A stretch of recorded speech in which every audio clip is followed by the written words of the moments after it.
நண்பரே, காலம் வந்தாயிற்று. தேவனின் முன்னத்தால் நீ நின்றிடுவாய். இயேசுராஜன் வரும் நாளிதை நினைவு கொள். நியாய தீர்ப்பதின் நாள் தாமதம் ஆகுமா நினைப்பாய். ஆண்டவராகிய இயேசு கிறிஸ்துவின் அன்பின் நாமத்தில் உங்களை அன்புடன் வாழ்த்துகிறோம். பரிசுத்த வேதாகமத்தில் மத்தேயு எழுதின சுவிசேஷம் 26ஆம் அதிகாரம் 38ஆம் வசனத்தில் இவ்வாறு வாசிக்கிறோம்.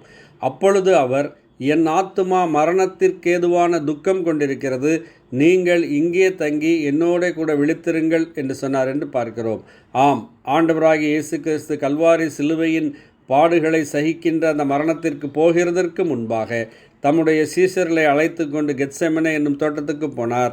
அங்கே அவர் தம்முடைய சீஷர்களிலே 3 பேரை மட்டும் தனியாக அழைத்து கொண்டு சற்று அப்புறம் போய் அவர்களிடத்திலே இவ்வாறு கூறினார், என் ஆத்துமா மரணத்துக்கு ஏதுவான துக்கம் கொண்டிருக்கிறது, நீங்கள் இங்கே தங்கி என்னோட கூட விழித்திருங்கள் என்று சொல்லி அவர்களை அமரச் செய்து அங்கிருந்து சற்று அப்புறம் தள்ளி போய் அவர் பிதாவை நோக்கி ஜெபம் பண்ணினார் என்று நாம் வாசிக்கிறோம்.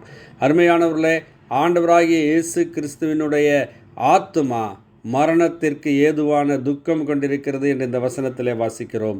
இது ஏன் ஆண்டவருக்கு இந்த பாடுகள் என்று நாம் பார்க்கும்போது, ஆண்டவராகிய இயேசு கிறிஸ்து பிறப்பதற்கு கிட்டத்தட்ட 700 வருஷங்களுக்கு முன்பாக ஜீவித்த ஏசாயா என்னும் தீர்க்கதரிசி தன்னுடைய தீர்க்க தரிசன புஸ்தகத்தில் 53ஆம் அதிகாரம் 5ஆம் வசனத்தில் இவ்வாறு கூறியிருக்கிறார், நம்முடைய மீறுதல்களின் நிமித்தம் அவர் காயப்பட்டு நம்முடைய அக்கிரமங்களின் நிமித்தம் அவர் நொறுக்கப்பட்டார், நமக்கு சமாதானத்தை உண்டு பண்ணும் ஆக்கினை அவர் மேல் வந்தது, அவருடைய தழும்புகளால் குணமாகிறோம் என்று எழுதியிருக்கிறார்.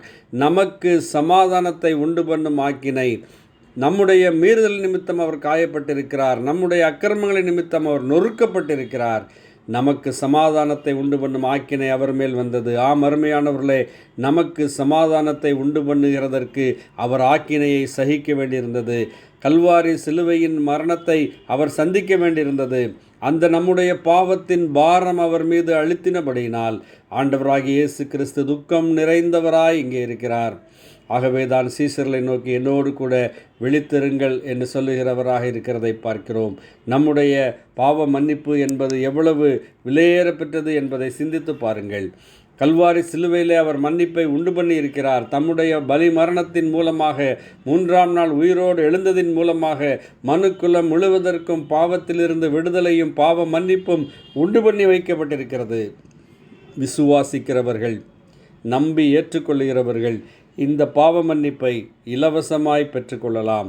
அருமையானவர்களே, நீங்களும் இந்த பாவ மன்னிப்பை பெற்றுக்கொண்டு தேவனுடைய சமாதானத்தை, சந்தோஷத்தை, நித்திய ஜீவனை உங்கள் வாழ்க்கையிலே பெற்று அனுபவிக்க வேண்டும் என்பதே உங்களுக்காக நாங்கள் இறைவனிடம் செய்யும் ஜெபமாயிருக்கிறது. ஆமேன். நன்றி.